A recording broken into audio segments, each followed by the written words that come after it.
na Terra um lugar como esse.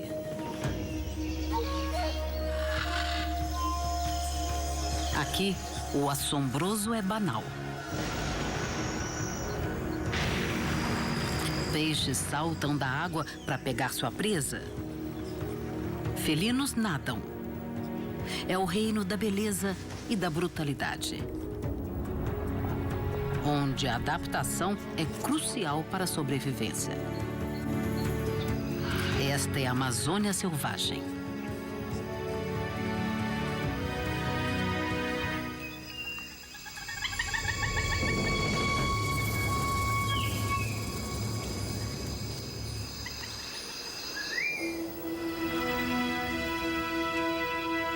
Estamos na Bacia Amazônica, um dos maiores habitats naturais do mundo. Aqui se encontra 1/10 de todas as espécies vegetais e animais do mundo. A maior floresta tropical do mundo é irrigada pelo mais potente dos rios, o Amazonas. São 6.000 quilômetros de comprimento. Essa região misteriosa finalmente revela alguns de seus segredos. Nos últimos 10 anos, uma nova espécie é descoberta em média a cada 3 dias. Mas a Amazônia está mudando depressa, ameaçando os animais e as plantas que se desenvolveram aqui durante milhões de anos. Precisamos conhecer melhor esse local notável antes que seja tarde demais.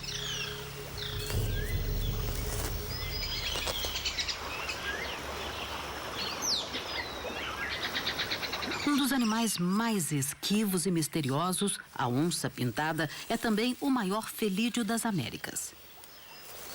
Um macho como este chega a ter 2 metros de comprimento e a pesar 160 quilos.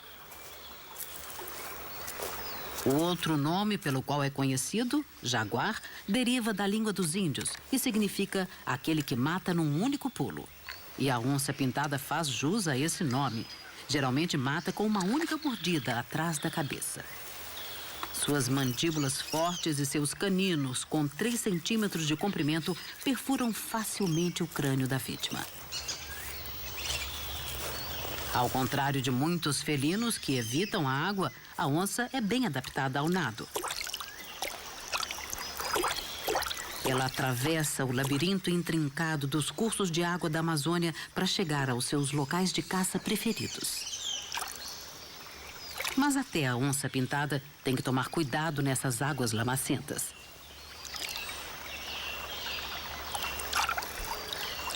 Aqui existem cobras gigantescas, como as jiboias. Elas estão à espreita e matam onças.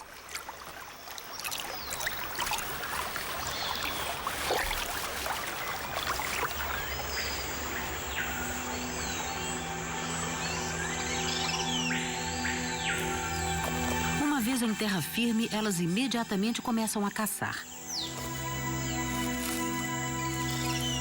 A onça-pintada tem uma visão penetrante e uma audição aguçada. Mas seus movimentos furtivos também são outra arma importante. É uma inimiga temível para os animais que compartilham seu habitat.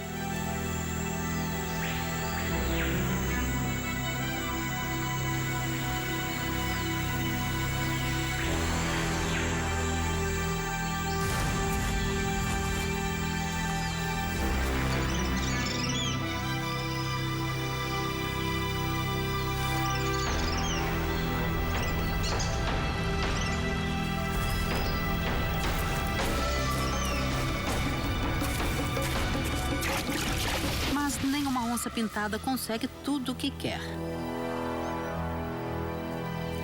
Ela pode ser uma grande predadora, mas isso não facilita sua vida. As pintas das onças são únicas, uma camuflagem ideal na selva densa. Mas fizeram desses felinos grandes uma presa ideal para o comércio de peles.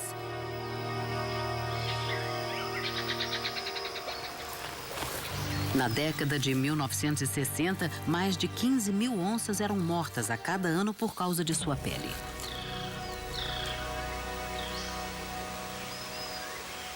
Esse comércio agora está proibido, mas a onça-pintada ainda está ameaçada.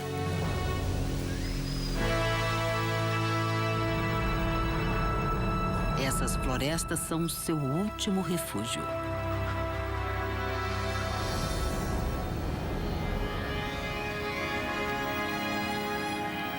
A bacia do Rio Amazonas domina o norte da América do Sul.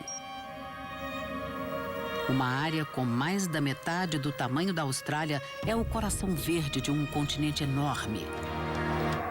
E suas florestas constituem realmente os pulmões do planeta. Mas agora, depois de milhões de anos de adaptação, a vida selvagem da Amazônia está ameaçada pela mudança da floresta ao seu redor.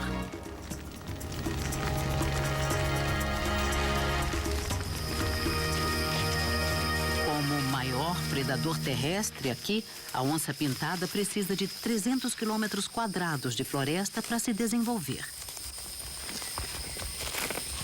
Os cientistas fazem o possível para obter uma estimativa melhor da população das onças pintadas, para saber como elas estão vivendo. Se puderem determinar o que está acontecendo com esse grande predador, vão entender melhor a rede interdependente da vida na floresta. Se as onças estiverem se desenvolvendo bem, deve haver muitas presas, o que seria um sinal de que o habitat também é saudável. Mas, primeiro, os cientistas têm que prender um animal.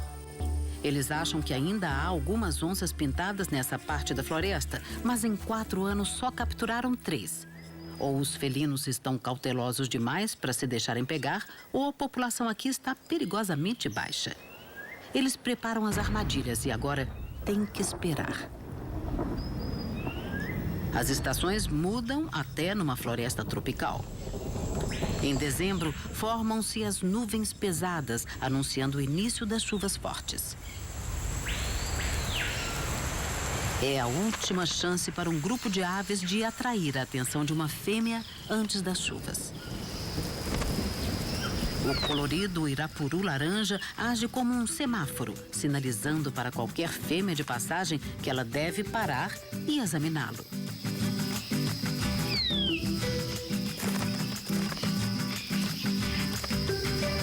Cabe à fêmea decidir quem tem a plumagem mais bonita e os movimentos mais suaves. Só os machos melhores e mais coloridos terão uma chance de acasalar. Para esse jovem, o irapuru de garganta branca, a cor é menos importante do que a dança. E ele tem o cuidado de manter sua arena em perfeita ordem. Ele perde pontos se houver alguma folha caída.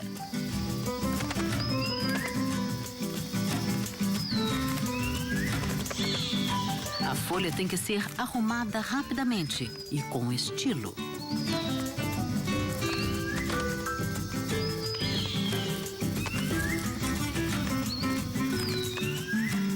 Apesar de tudo, ele não consegue impressionar a fêmea. E pode não ter outra chance nessa estação. Não há tempo a perder.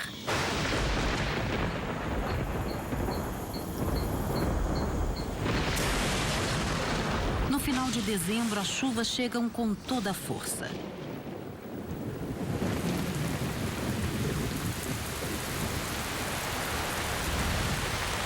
Algumas áreas vão receber 3 metros de chuva em alguns meses.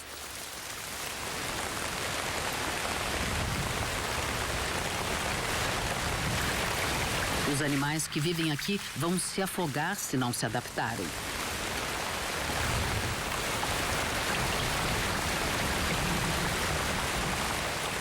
O degelo dos Andes e a chuva da mata tropical lançam mais de 200 bilhões de toneladas métricas nos vales. Nem o Rio Amazonas, o maior reservatório de água doce do planeta, pode conter tanta água. Todos os anos ele inunda suas margens, aumentando sua largura mais de 5 vezes. E alagando uma área com o tamanho do Reino Unido.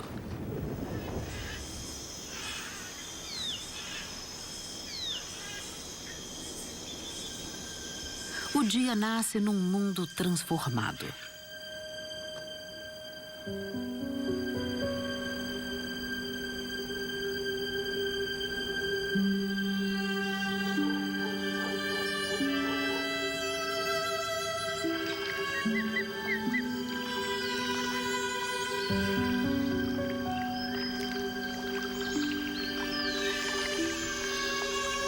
As árvores evoluíram de modo a enfrentar essa inundação anual. Elas sobrevivem, mesmo dentro de 8 metros de água. A floresta chega a ficar inundada durante 7 meses.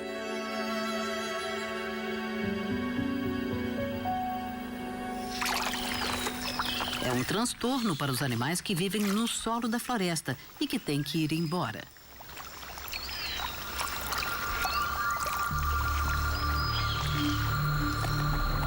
O tatu de 15 quilos vive em terra seca e geralmente só se desloca à noite.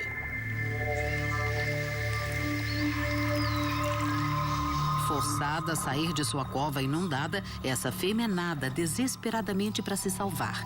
Ela corre um sério perigo. Predadores como o jacaré-açu cruzam os cursos d'água e ela pode afundar com o peso de sua carcaça. Se for preciso, ela consegue prender a respiração por alguns minutos e até andar no leito do rio. Para atravessar esse canal largo, ela engole ar e infla seu estômago, criando um salva-vidas temporário. Mas nadar tanto é exaustivo e rondam predadores famintos.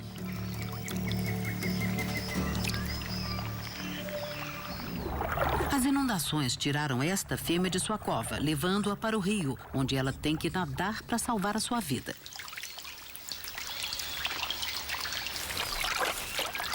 Dessa vez ela teve sorte.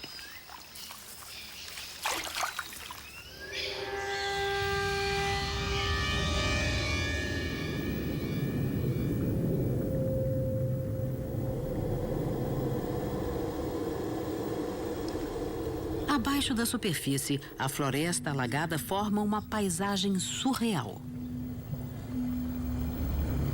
Alguma coisa nada entre os galhos onde as aves antes voavam. É um peixe-boi procurando alimento e abrigo.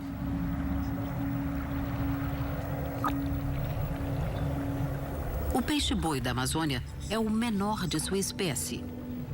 E é o único do mundo que vive exclusivamente na água doce.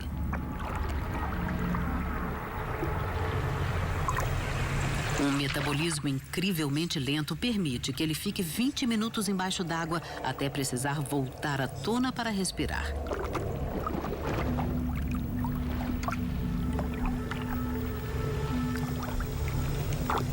Esta fêmea migrou do rio para a floresta alagada.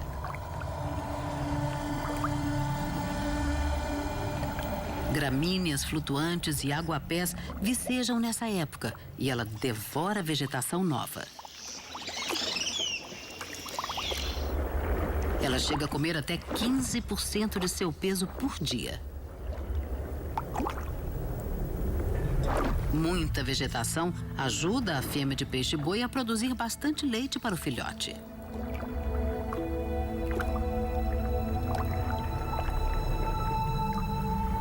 Esse filhote ainda vai levar quase 1 ano para desmamar inteiramente. Os peixes-bois jovens podem ficar mais de 1 ano com a mãe, abrigando-se à sua sombra e aprendendo a sobreviver.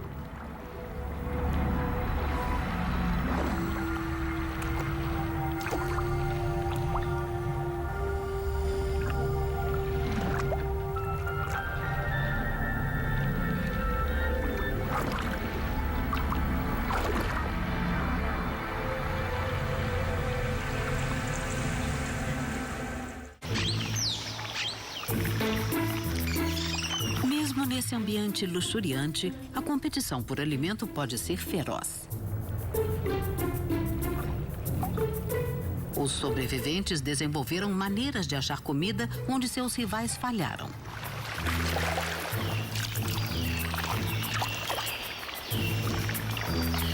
Um peixe encontrou uma solução incrível. É o aruanã prateado, que os habitantes locais chamam de macaco d'água.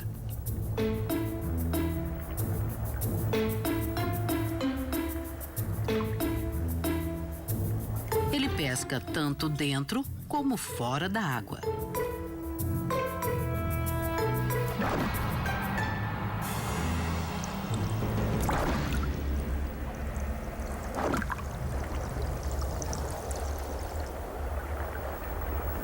Ele fica junto das árvores na água rasa, perto da superfície, espreitando e vigiando a movimentação.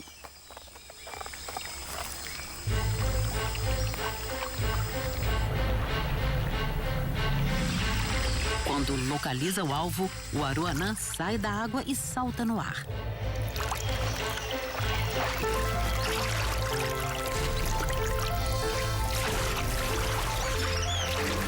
Ele chega a pular mais de 2 metros acima da superfície.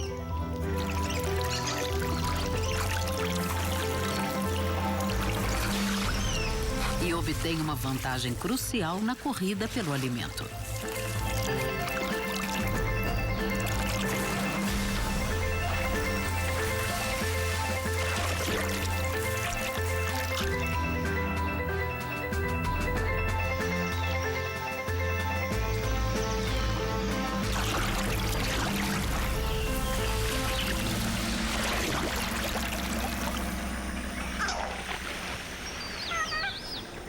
Essas águas fervilham de peixes, atraindo muitos predadores.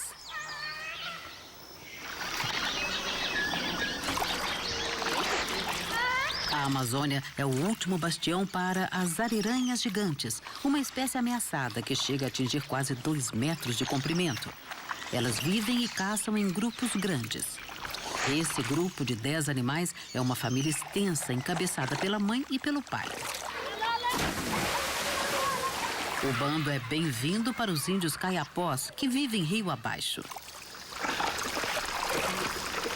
Assim como os peixes que comem, as ariranhas gigantes só se desenvolvem em rios limpos e saudáveis.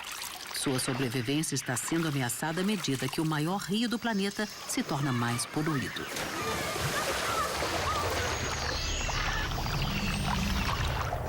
Os seres humanos e as ariranhas partilham esse trecho do rio com um peixe pequeno de má reputação, a piranha vermelha.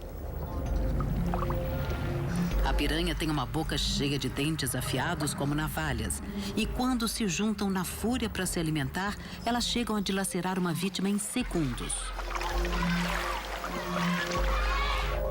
Um peixe ferido, descartado pelas ariranhas, torna-se uma vítima conveniente.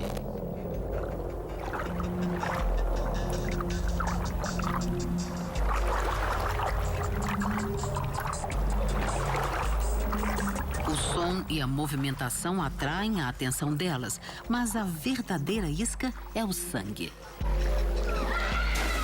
Os caiapós sabem que é seguro para eles nadar aqui.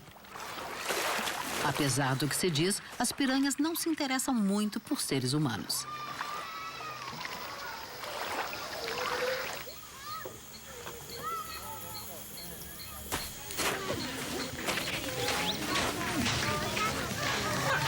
Vivendo no coração da selva amazônica, os caiapós já constituíram uma nação poderosa.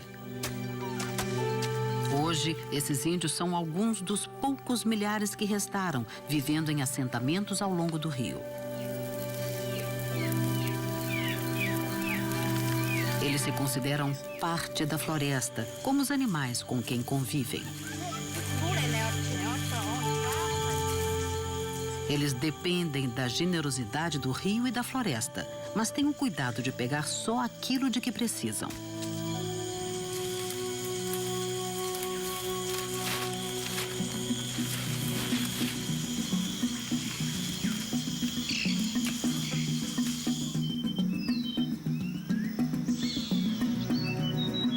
Nessa estação, os rios alagados constituem o único caminho para se penetrar na selva densa. Hoje, 2 anciões da aldeia estão caçando um animal que apreciam muito e eles o encontraram.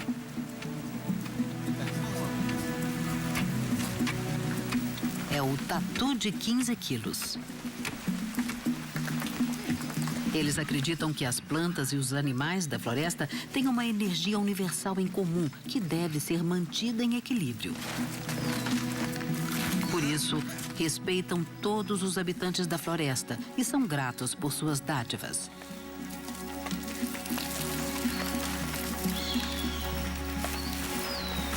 Assim, enquanto voltam para casa com sua presa, os anciões cantam para o espírito do tatu.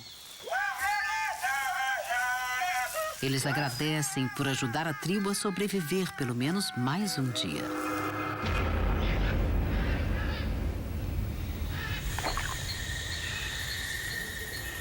A beleza e a fartura da Amazônia muitas vezes mascaram perigos ocultos e também segredos tenebrosos. As plantas têm espinhos e podem ser venenosas, como muitos animais.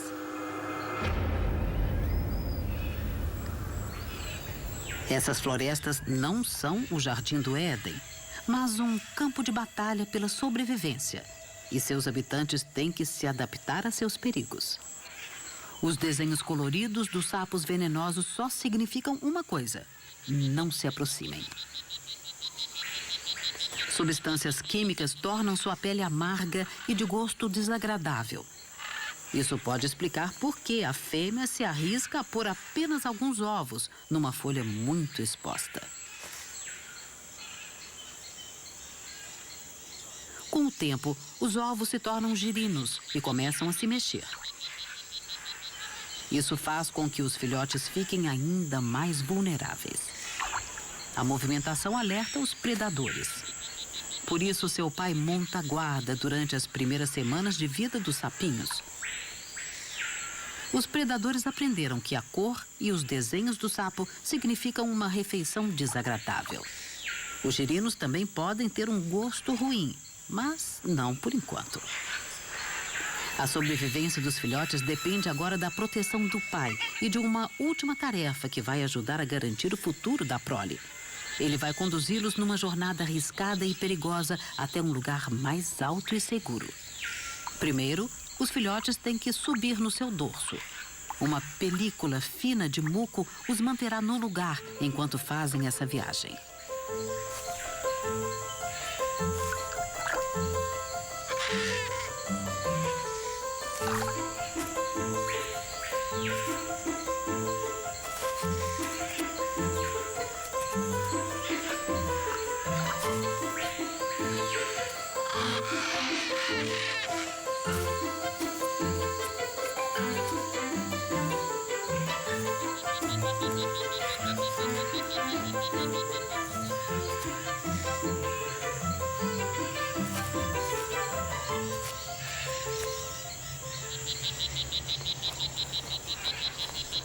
Poças de água da chuva formadas nas bromélias proporcionam um esconderijo seguro para os girinos em desenvolvimento. Este será o último presente do pai para seus filhotes. Só agora ele finalmente os deixará.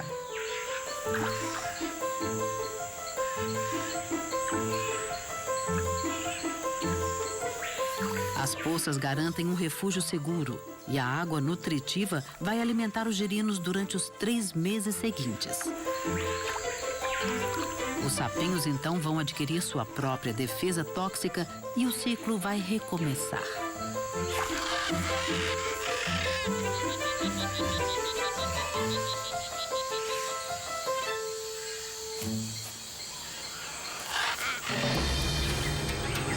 A estufa da biodiversidade revela lentamente seus segredos. Durante uma década, os cientistas descobriram mais de 1.200 animais e plantas novas. E essas espécies estão aprendendo agora como depender umas das outras para sobreviver. É uma rede frágil de relacionamentos interligados.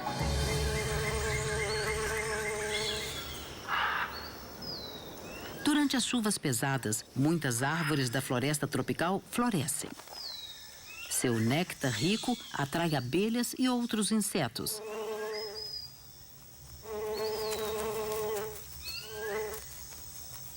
E atrai também a atenção de um grupo extraordinário de passarinhos. beija-flores só são encontrados nas Américas. Seus bicos e suas línguas são adaptados especialmente para penetrar nas flores e extrair o néctar doce. As plantas desenvolveram formas de flores adequadas, permitindo que os beija-flores as polinizem enquanto se alimentam. Essas avezinhas chegam a pesar menos de 2 gramas, quase como 2 clipes para papel. Mas podem bater as asas até 80 vezes por segundo, e sua capacidade de pairar enquanto se alimentam numa flor não é equiparada de nenhum outro passarinho. Para prover tanta velocidade, algumas aves chegam a visitar 20 flores por minuto. Elas são atraídas por flores vermelhas, laranja e amarelas, porque fornecem o néctar mais doce, que dá mais energia.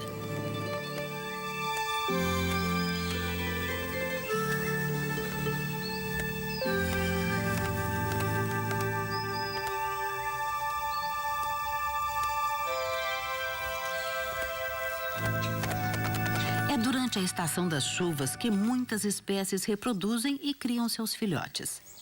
A fêmea do beija-flor rabo branco de bigodes constrói um ninho frágil com fibras de plantas, teia de aranha e saliva. Para alimentar seus filhotes famintos, ela voa constantemente entre o ninho e as flores, voltando com uma mistura nutritiva de insetos e néctar. Ela fará a mesma coisa para um segundo filhote assim que ele nascer. Essa alimentação intensa chega a durar 28 dias, até que os filhotes tenham força suficiente para deixar o ninho. Para animais que vivem em tal velocidade, eles necessariamente não morrem jovens.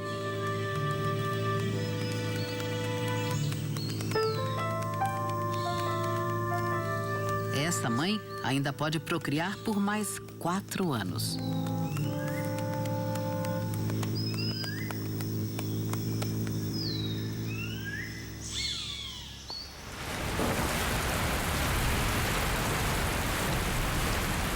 Estamos agora em abril. Depois de quase 5 meses, as chuvas pesadas diminuíram. Os dias ensolarados são mais frequentes agora. O palco está montado para um evento extraordinário, uma das parcerias mais raras na Amazônia.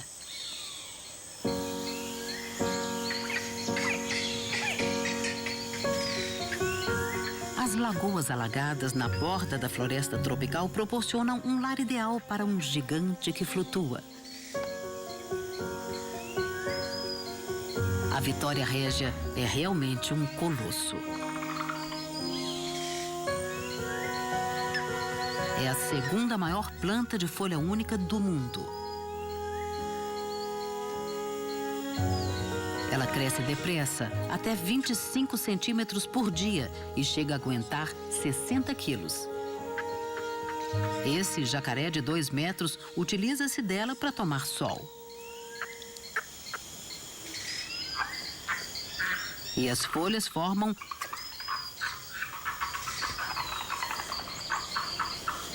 Mas não é só o tamanho que torna essa planta notável, é a maneira como ela se reproduz. O indício é a cor diferente das flores. Quando a noite cai, a temperatura interna da flor branca sobe, até 10 graus mais quente que o ar. Isso faz a flor abrir. A flor branca é fêmea e não produz pólen, mas emite um odor doce e forte parecido com o do abacaxi. Esse aroma atrai um besourinho com apenas 2 centímetros de comprimento. Ele é um dos polinizadores da Vitória Régia. Ele entra no miolo da flor fêmea, levando o pólen que colheu em flores masculinas.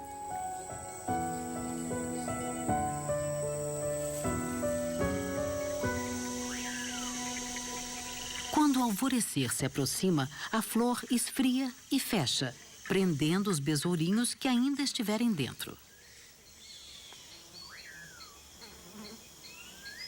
Mas isso não é um problema. Eles estão a salvo do calor e dos perigos. E o que é melhor, passam o dia se banqueteando com o néctar. Enquanto o besourinho come, o pólen cai nas partes reprodutoras da flor. Ali desencadeia-se uma transformação mágica. A flor branca feminina enrubesce e fica rosada. Tornando-se masculina, passa a produzir seu próprio pólen. Quando a noite cai, a flor abre e o besouro, agora levando o pólen da flor que se tornou masculina, escapa à procura de outra flor branca perfumada. Acaba a polinização. A flor rosada morre e, como semente, afunda na lagoa. Essa semente fertilizada germinará e amadurecerá para repetir a transformação mágica da Vitória Régia no ano seguinte. A Amazônia é um laboratório vivo, onde a natureza faz experiências há milhões de anos.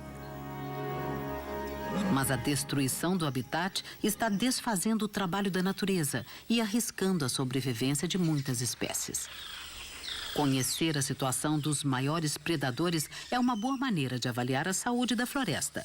É por isso que os cientistas, há 4 anos, tentam rastrear e estudar as onças pintadas que vivem aqui. Mas até agora só conseguiram capturar 3. A pesquisa que fazem não é suficiente, por isso adotaram uma solução criativa. Usam uma tecnologia que promete pouco. Um aparelho MP3 e alto-falantes transmitem o rugido da onça pintada na selva.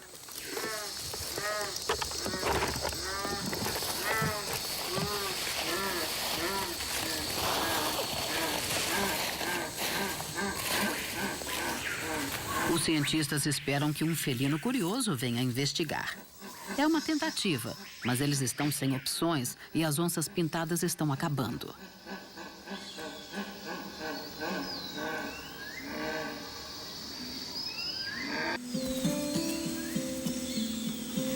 Muitos animais se desenvolvem bem aqui. E mais de 1.500 espécies de aves.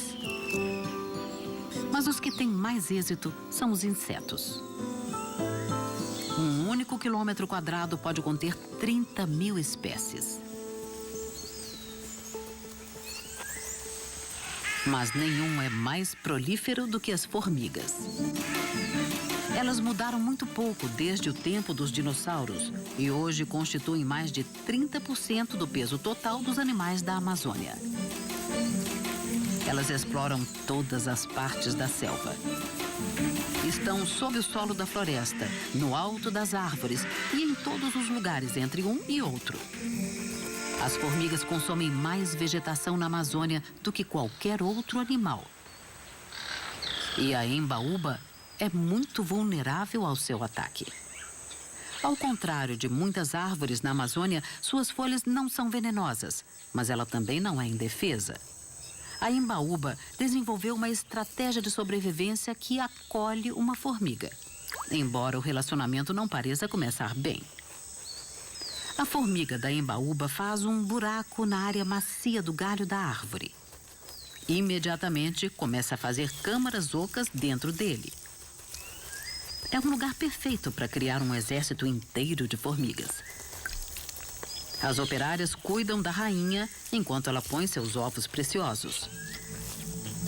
Os ovos são colocados juntos e vão constituir a próxima geração.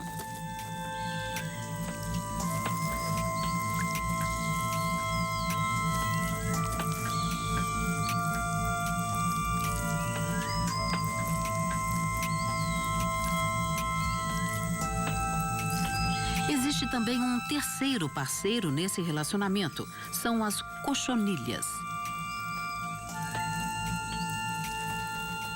Elas se alimentam com os açúcares encontrados na parte interna da casca das árvores. Quando as formigas manipulam as cochonilhas, um pouco desse açúcar escorre de seus corpos e é comido pelas formigas. Mas por que será que a árvore tolera essas invasoras?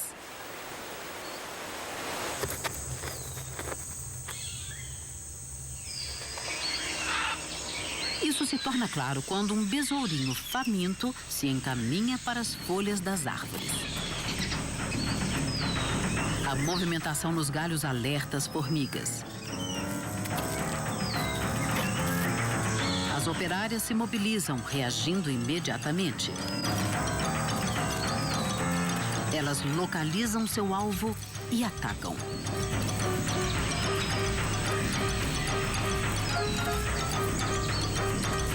As formigas têm uma mordida feroz e se prendem nas partes moles do besourinho.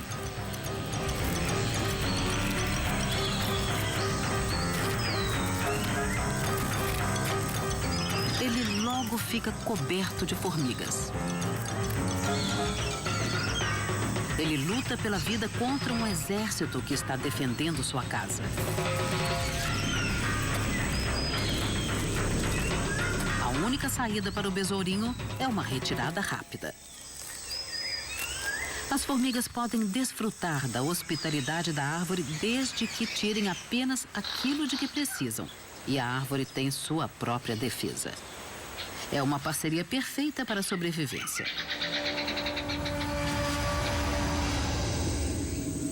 O dossel das árvores mais altas da floresta tropical pode chegar a 50 metros acima do solo.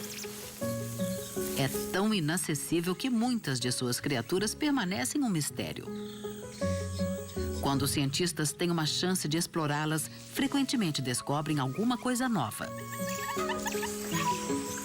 Só na última década foram descobertos 9 primatas novos. A imensa quantidade de habitats no dossel pode acomodar uma grande quantidade de primatas.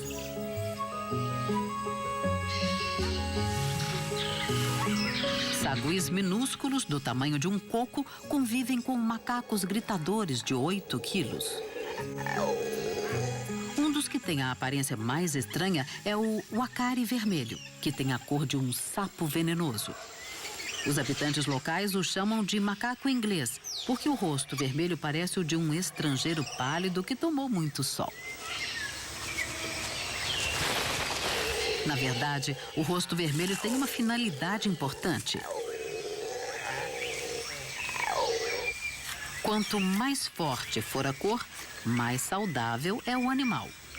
É um sinal essencial na escolha de um parceiro.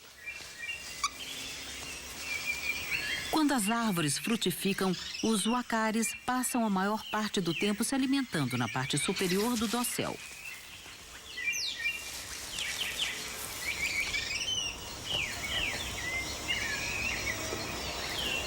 Eles usam suas mandíbulas inferiores para quebrar a casca dura de frutas verdes e de nozes, que muitas vezes fazem outros primatas desistirem.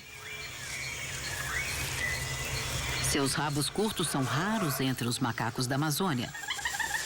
Mas isso não os impede de movimentar-se nas árvores com facilidade.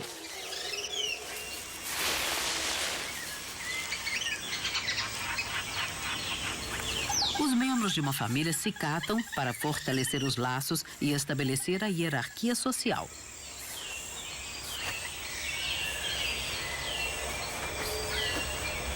Essa hierarquia é fundamental para unir o bando.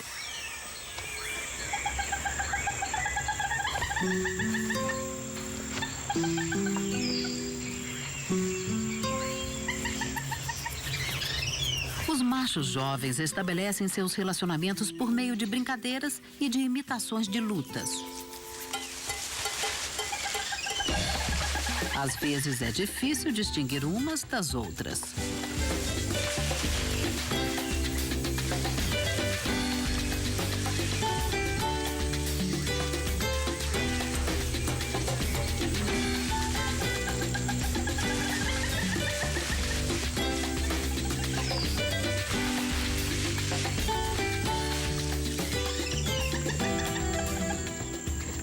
Essas brincadeiras têm uma finalidade: ajudar os jovens a desenvolver a habilidade de que precisarão para sobreviver nas árvores.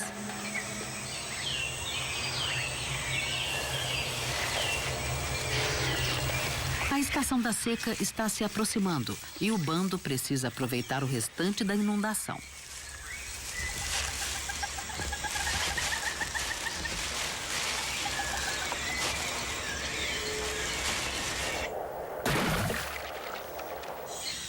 descuido, fornece um banquete para um tambaqui à espreita na água rasa abaixo.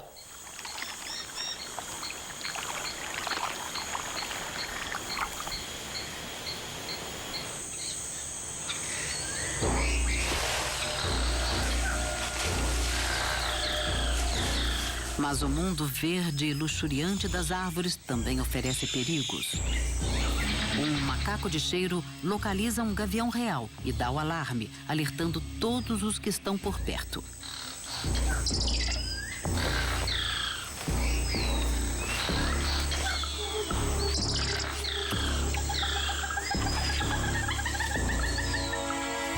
O gavião real gigante está bem adaptado à vida no dossel espesso.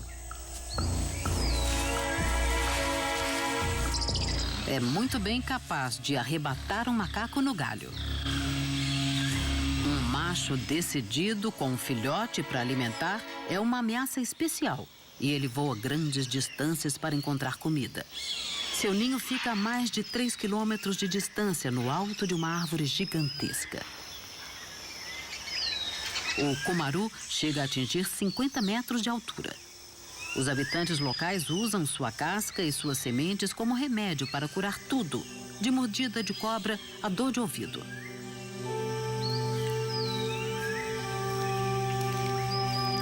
Uma fêmea do gavião real e o seu filhote ocupam um ninho na segurança de sua copa. Ela é realmente imensa. É a maior ave de rapina das Américas, com uma envergadura de asa que chega a 2 metros. Suas garras são tão grandes quanto as dos ursos pardos e podem prender uma presa com a metade de seu peso. Apesar de seu tamanho e de sua força, o filhote corre o risco de ser atacado por muitos inimigos, inclusive moscas transmissoras de doenças.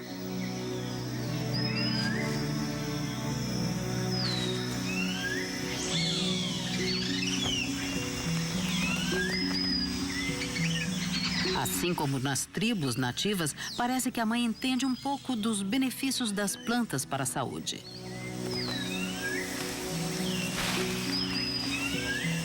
Ela traz frequentemente galhos finos e ramos verdes para refrescar o ninho. Isso parece manter parasitas e outros insetos longe do filhote querido.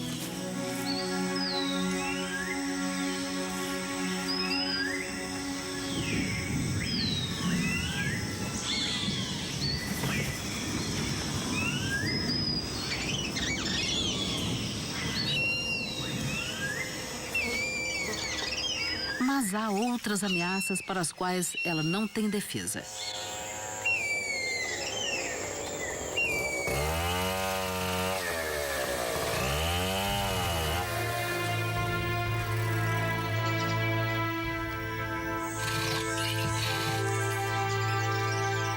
A madeira valiosa do cumaru é muito procurada pelos madeireiros.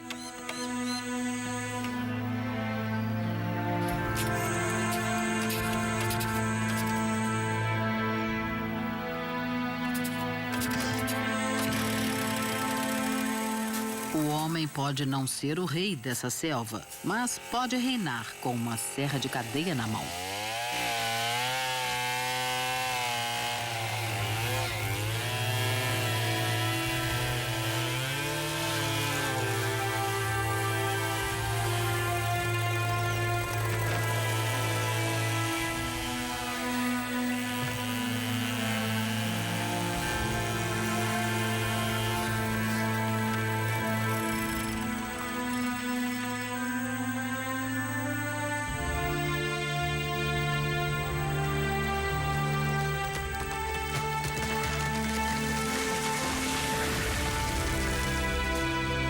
Quase 20% da floresta amazônica já foram desmatados, ameaçando não só o gavião real, como toda a vida na Terra.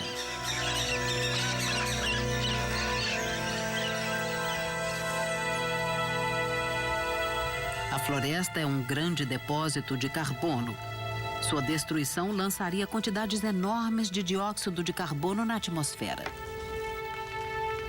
E isso contribui para a mudança climática global.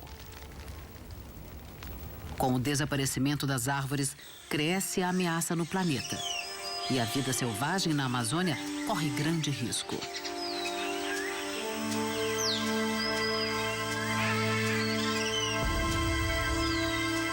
A perda de florestas representa um perigo especial para o gavião real. Esta mãe tenta fazer o seu ninho pela terceira vez. É a terceira árvore que escolhe. As 2 árvores anteriores foram cortadas.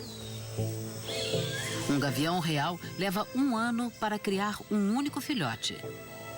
Será que este chegará à idade adulta? Os guardas florestais estão apenas a 1 quilômetro de distância.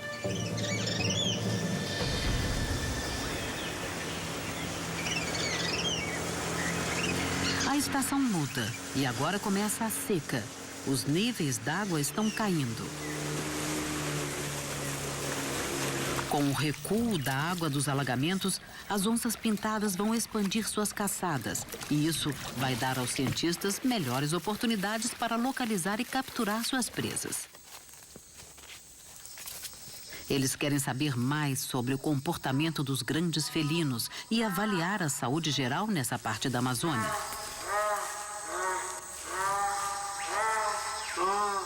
Os alto-falantes já estão transmitindo bramidos de onças pintadas. Talvez essa simples tecnologia faça toda a diferença. Eles não terão que esperar muito mais. Agora, capturaram uma onça pintada no vigor de sua juventude. Ela logo estará pronta para procriar. E se o resultado for bom, constituirá um verdadeiro teste da saúde do ambiente. Eles precisam sedá-la rapidamente e com toda a segurança.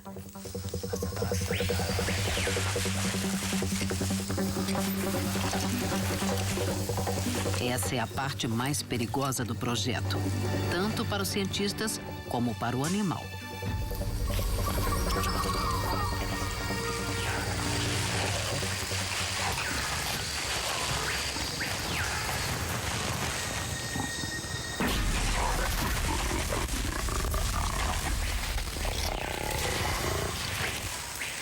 Os anestésicos logo fazem efeito. Agora eles podem colher todas as informações de que precisam.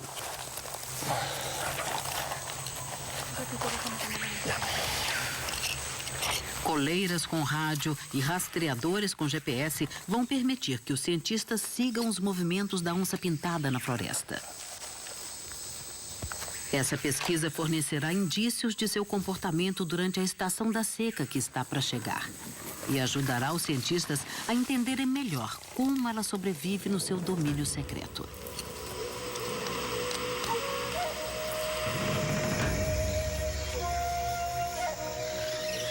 A compreensão que eles adquirirem vai ajudar a garantir o futuro da própria floresta.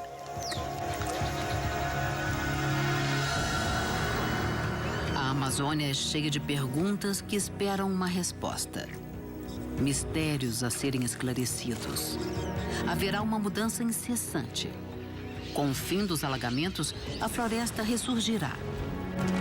As aves voltarão para os galhos que abrigavam peixes. Histórias assombrosas sobre adaptação explicam milhões de anos de sobrevivência nessa região. Mas a Amazônia resistirá às mudanças que ocorrem no mundo?